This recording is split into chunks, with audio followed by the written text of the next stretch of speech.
Glória a Deus. Você que chegou agora, você que chegou depois do início, gosto sempre de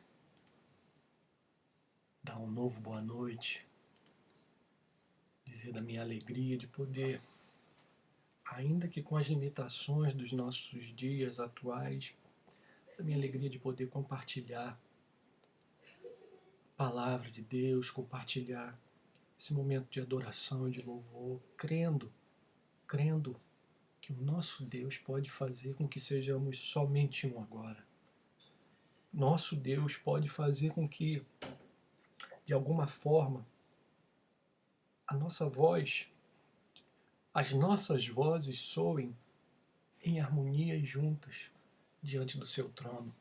Oh, que coisa maravilhosa, que visão maravilhosa. Eu e você, ainda que separados fisicamente, podendo unir as nossas vidas diante daquele que tudo pode, tudo vê, diante daquele que está em todo lugar, o Criador do Universo. Aleluia, aleluia, aleluia.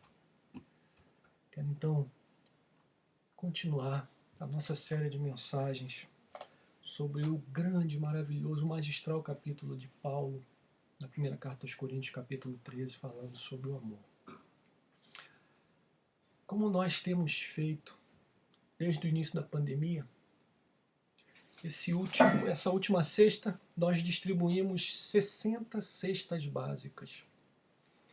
Na verdade, mesmo antes da pandemia, a nossa igreja tinha como prática essa distribuição de cesta, algumas cestas para as famílias mais necessitadas da igreja, né? Mas com a pandemia a gente aumentou bastante os itens da cesta, de cada cesta, e passamos também a distribuir para todas as famílias do projeto que porventura venham a passar a ter necessidade de um suporte nesse momento, quando falta tanta coisa para muita gente. A gente vive tempos de crise econômica, muitos não podem trabalhar. Então nós entendemos como igreja que era uma vocação, um chamado de Deus para nós nesse momento, estendermos não somente os itens para que uma cesta atendesse melhor a uma família, mas também estendêssemos de uma forma muito ampla. Nós distribuíamos antes 8, 9 cestas, agora nós estamos distribuindo 60 cestas para a nossa comunidade.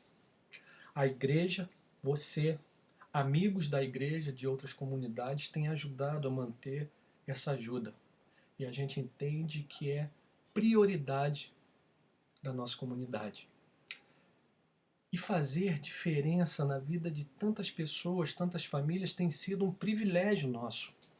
Eu não sei como você tem se sentido participando desse processo, desse projeto, mas verdadeiramente para mim é uma alegria vocacional. Em meio a tanta futilidade em nossa sociedade, o que a pandemia tem nos ensinado, dentre tantas outras coisas, é que nós não precisamos de muito para viver. Na verdade, frente a tantas ofertas de tantas coisas que nossa sociedade de consumo fabrica e vende, eu e você certamente percebemos que não precisamos realmente de tudo isso. Nós precisamos de muito pouco para viver. Alimentação, saúde, vestimento, um lugar para morar. Se eu e você pararmos para pensar a partir desses últimos 5 meses, a gente vai perceber que é exatamente com isso que nós temos vivido esses dias. Alimentação, saúde, vestimento e um lugar para viver.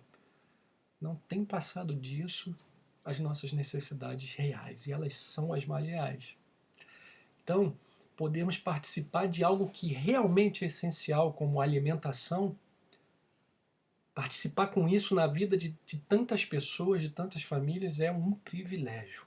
Um privilégio, glória a Deus por isso. Mas pode ser que seja um privilégio mal aproveitado ou mal utilizado. Talvez até mesmo utilizado para outros fins. Em Duque de Caxias, por exemplo, já há um debate. A gente está no ano de eleição. E até segundo a orientação do TSE, esse é um ano de eleição ainda em outubro. Em ano de eleição é proibida a distribuição de cestas básicas por agentes políticos.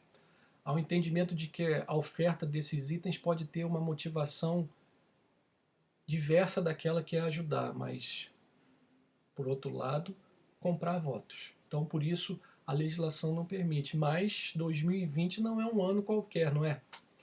É claro que há uma necessidade maior de distribuição de alimentos, porque muita gente que não trabalhava, que trabalhava na verdade, agora não trabalha mais, não tem mais uma fonte de renda. E o debate em Duque de Caxias e certamente em outras cidades do nosso país é esse. Um vereador poderia estar distribuindo cestas básicas se a lei não permite, dada a necessidade urgente que a pandemia traz. Questão para pensarmos e para os juízes eleitorais decidirem, mas há aqui, preste atenção, uma pergunta muito, muito importante. Ouça. Por que estamos distribuindo cestas? Qual é nossa verdadeira motivação? Por que estamos distribuindo cestas básicas? Qual é a nossa verdadeira motivação? Como comentei no início, nós estamos em uma série de mensagens sobre o grande capítulo da Bíblia, falando sobre o amor, esse texto maravilhoso, espetacular de Paulo, na sua primeira carta à igreja de Corinto, capítulo 13. Já falamos de diversos pontos da carta. Comecei a partir da definição que Paulo faz ali nos versos 4 a 7. O amor é paciente, é bondoso, não se ressente do mal, busca o outro. Na semana passada, comecei então a falar sobre a falta de valor do exercício de dons espirituais sem amor, que é aquilo com que Paulo abre o seu capítulo 13. Mesmo os dons de mais prestígio, como eram para a igreja de Corinto os dons de língua, de profecia, teriam pouco ou nenhum valor se o amor não fosse o fundamento deles. E hoje então eu gostaria de meditar com você, meu irmão, minha irmã, apenas no verso 3 da carta aos Coríntios, da primeira carta de Paulo aos Coríntios, capítulo 13, que diz: E ainda que eu distribua todos os meus bens entre os pobres, e ainda que entregue o meu próprio corpo para ser queimado, se não tiver amor, nada disso me aproveitará. Vou ler novamente. E ainda que eu distribua todos os meus bens entre os pobres, e ainda que eu entregue o meu próprio corpo para ser queimado, se não tiver amor, nada disso me aproveitará. Se não tiver amor, nada disso me aproveitará. Veja que Paulo está falando sobre a vida prática do cristianismo, sobre ações que são muito importantes. Jesus falou ao jovem rico, lá em Lucas capítulo 18, vende tudo que você tem, reparte-o com os pobres e terás um tesouro no céu e vem e segue-me. Zaqueu, convencido pelo Espírito Santo, disse ao Senhor Jesus ali no capítulo 19 de Lucas, eis aqui, Senhor, dou aos pobres metade dos meus bens e se em alguma coisa tenho defraudado alguém, eu lhe restituo quadruplicado. E o que Jesus disse para Zaqueu e para a multidão que estava ao redor? Hoje veio salvação sobre esta casa, porquanto também este é filho de Abraão. Jesus mesmo, em sua última refeição com os discípulos, num texto que nós já meditamos, aquele grande discurso de despedida nos capítulos finais de João, disse para os seus discípulos no capítulo 15, que o meu mandamento era esse, que vos ameis uns aos outros assim como eu vos amei. E mais, que ninguém tem maior amor do que esse, do que dar a alguém a sua própria vida pelos seus amigos. Mas mesmo assim, parece que Paulo está nos ensinando que ainda que esses elementos sejam essenciais à fé cristã, dar bens e dar a vida, ainda que sejam ações que revelam o caráter do nosso Criador e Pai, nós corremos um perigo, segundo Paulo. O que te motiva a essas ações? O que motiva a mim e a você, meu irmão, minha irmã, para que cada mês, cada um desses meses da pandemia, eu e você separemos uma parte daquilo que temos para ofertar e adquirirmos alimentos para as nossas cestas básicas? O que nos motiva? O que motiva um vereador a distribuir cestas básicas nas comunidades mais carentes do seu município? Uma resposta possível nesse caso, no nosso caso, é muito simples. Eu não quero ficar de fora, não quero ser visto como alguém que está na igreja, mas não participa daquilo que a liderança orienta. E esse é um sentimento importante, fazer parte de um grupo. ser bem recebido e aceito nesse grupo. Sim, isso é um motivador forte para todos nós. Nós desde pequenos sentimos essa necessidade. Assim pode ser que eu me sinta bem nessa comunidade, goste das pessoas aqui, seja feliz com elas e me sinta bem em fazer parte desse grupo. Com isso, sou motivado para estar alinhado àquilo que a comunidade faz. Dessa forma, não há mal nenhum em querer ser aceito. É uma necessidade social de todos nós. Somos seres sociais. Mas Paulo parece estar nos ensinando. Essa deveria ser nossa maior motivação.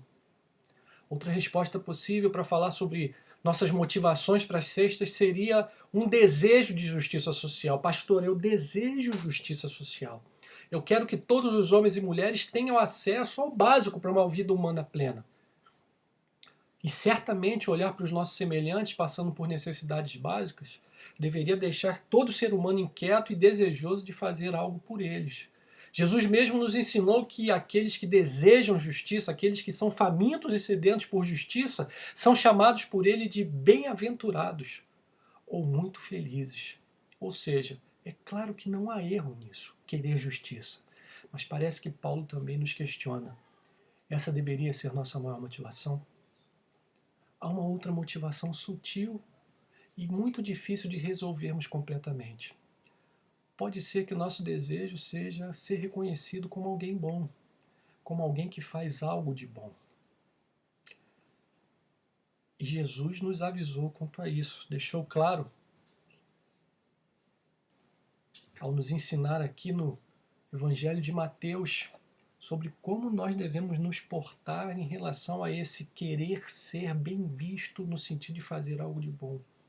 Ali no capítulo 6 de Mateus, a partir do verso 2, disse o Senhor Jesus: Quando, pois, deres esmola, não toques trombeta diante de ti como fazem os hipócritas nas sinagogas e nas ruas, para serem glorificados pelos homens. Em verdade vos digo que eles já receberam a recompensa. Tu, porém, ao dares a esmola, ignore a tua mão esquerda o que faz a tua mão direita, para que a tua esmola fique em secreto, e teu Pai, que vem em secreto, te recompensará. Jesus nos ensinou do perigo. A sutileza aqui é que nós somos criados à imagem do Criador de todas as coisas. E há em nosso DNA, o seu DNA, digamos assim, como esse Criador, como ele gosta de ser louvado pelas coisas boas que fez e faz, nós também, em alguma medida, também gostamos. O problema, meu irmão, minha irmã, é a queda. O problema é o pecado que nos tornou tortos. Até aquilo que é bom em nós, por semelhança ao Pai Criador, pode ser usado de maneira completamente oposta ao que deveria ser. Por isso Jesus nos chama a atenção para não buscarmos essa aprovação dos homens, porque o pecado nos colocou como nossos próprios deuses. Enquanto um coração convertido gosta de receber louvores para que o nome de Deus, a verdadeira fonte de todo bem, seja louvado, o pecado em nós quer louvores para esses deuses pequeninos que nós nos tornamos, louvores para nós mesmos. Pode haver diversas respostas para a pergunta do que nos motiva a darmos as nossas cestas. Pode ser que haja muitas e muitas motivações para que eu e você façamos um esforço para participarmos das compras dos alimentos. Mas para todas elas, Paulo nos ensina: é pouco. Na verdade, tudo isso pode até ser errado, por mais que façam sentido. Pode ser que eu goste de ser aceito no grupo social, mas somente se ficar oculto aquilo que eu sou no privado. Pode ser que eu queira ser aceito no grupo social com esses atos externos, mas não queira que ninguém saiba daquilo que vai na minha casa, com meu cônjuge, meus filhos. Pode ser que eu não queira revelar aquilo que sou de verdade, um irritado constante. Da mesma forma, eu posso amar a justiça, mas posso ter o coração cheio de ódio. E meu desejo de justiça pode ser muito mais o desejo de aplacar esse ódio do que realmente ver a justiça sendo distribuída. Ou eu posso querer ser louvado pelas ações externas, mas trabalhar fortemente para que o coração e os pensamentos, aquilo que vai no interior, fiquem ocultos. Mas Deus, meu irmão, minha irmã, vê o interior. O Pai, Criador de todas as coisas, vê nosso interior. E mesmo que você se dê para a morte, mesmo que você se dê para ser queimado, Deus não vai ficar emocionado com o seu ato, se a motivação para isso for você se tornar, por exemplo, conhecido de todas as gerações. Se a tua motivação for escrever a história com o teu nome, escrever o teu nome na história, ser queimado não vai fazer a menor diferença. Jonathan Edwards diz em seu sermão sobre esse verso 3, que Deus não está interessado nos grandes feitos ou sofrimentos dos homens. Ele está interessado nos motivos, propósitos e a finalidade das ações, dos grandes feitos e dos sofrimentos. Se o teu desejo de se tornar mártir, ter seu nome escrito nos livros da história, se o teu desejo de servir e fazer algo de bom for se tornar mártir, isso não te trará nenhum proveito. E o que o Senhor espera encontrar como motivação maior, então, segundo Paulo? Qual é a resposta para essa pergunta? O que me motiva a fazer um esforço de participar das cestas básicas? O que me motiva? Amor. A mesma motivação que ele espera encontrar para o exercício dos dons espetaculares que tanto chamavam a atenção na igreja de Corinto. O pastor Eugene Peterson, ao traduzir esse trecho, esse verso 3, acrescenta: não importa o que eu diga, no que eu creia ou o que eu faça, sem amor estou falido. Isso significa, meu irmão, minha irmã, que mesmo que eu não fosse aceito em um grupo por distribuir cestas básicas, mesmo que esse grupo pensasse que as pessoas que vêm buscar essa ajuda são mais preguiçosas do que qualquer coisa, e há muitos grupos que pensam assim, ainda assim eu faria a minha parte, porque eu amo. Mesmo que eu não consiga ver a justiça sendo feita, mesmo que eu saiba que falta muito para que isso aconteça, que há diversas outras ações, ainda assim eu faço a minha parte, porque eu amo. E mesmo que eu não seja reconhecido, ainda que ninguém saiba que eu participei, ainda que ninguém saiba o quanto eu doei, e é bom que seja assim, ainda assim eu faria a minha parte, porque eu amo. E mais, ainda que outra igreja, outras comunidades estejam fazendo mais e melhor do que eu mesmo e você estamos fazendo hoje na nossa comunidade, ainda assim eu me alegro no Senhor porque eu amo e não importa quem faça, mas o Senhor ser glorificado com as boas obras, aleluia! Eu faria a minha parte ainda que não fosse eu fazendo, eu elogiaria o outro. Por quê? Porque eu fui alvo de um amor que eu não consigo definir em palavras. Porque eu fui perdoado de uma forma que eu mesmo não conseguiria e muitas vezes não consigo perdoar. Porque fui alcançado por uma transformação que não seria possível eu mesmo realizar em mim mesmo. Por que eu faço isso? Porque eu fui amado pelo Pai em Jesus. E fui chamado para fazer parte de sua família. E aprendo todo dia que fazer parte dessa família é amar como ele amou. E é todo dia mesmo. Não é perfeito. Nenhum de nós vai poder limpar o coração de todo desvio para amar perfeitamente. Muitas e muitas vezes eu mesmo, eu particularmente, pastor Eduardo, debato com o Senhor nas minhas orações e meditações se tudo que faço como cristão, até mesmo minha vocação pastoral, anos de estudo de teologia, de investimento, não é somente uma tentativa de ser bem visto pelos homens. Debato constantemente com o Senhor se tudo não passa de desejo de ser aceito pelo grupo, ou pior ainda, um desejo de ser aceito por Ele. Nós nunca seremos perfeitos do lado de cada eternidade. Assim, mesmo com a certeza de que nem sempre minhas motivações são puras, nem sempre eu consigo viver plenamente 1 Coríntios 13, eu sigo em frente tentando. Eu sigo em frente tentando. E você, meu irmão, minha irmã, quer vir? Quer tentar fazer parte disso? Quer tentar fazer o melhor sempre? Entendeu que esse melhor é sempre aquilo que fazemos tendo como fundamento, como razão, como motivação o amor. Você quer vir junto comigo nesse desafio cada vez maior, mas cada vez mais bonito e pleno? Oh, e é aqui que o cristianismo ganha um brilho único, porque é aqui que Jesus nos dá a mão. Ele sabe que não seremos perfeitos. Foi por isso que ele veio por mim e por você. Talvez você esteja pensando agora, minhas motivações são realmente ruins em alguns momentos. E com isso, talvez você esteja até com uma tendência de se diminuir ao ouvir essa mensagem. Quantas vezes me vi assim ao expor meu coração de forma transparente ao Senhor? Quantas vezes me vi diminuído? Mas Jesus me deu a mão, me dá a mão, sempre te dá a mão agora mesmo. Ele te abraça, te puxa para perto de si mesmo e te diz: ouça, vem comigo. Vem comigo para essa vida espetacular que é a vida que eu pensei para você. Eu vou contigo todos os dias até a consumação de tudo.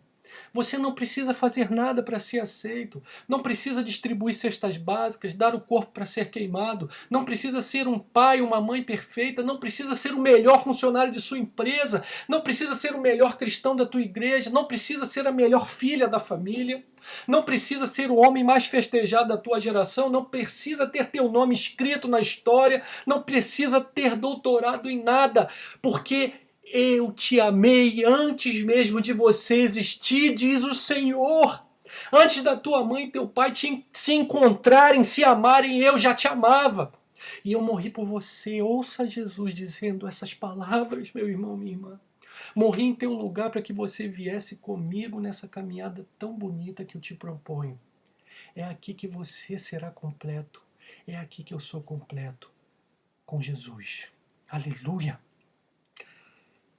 Eu não preciso fazer nada para ser aceito, porque já fui aceito por esse Deus que ama, por esse Deus que a Bíblia nos revela como amor. Não preciso, mas o faço porque eu amo. O faço porque Ele me amou.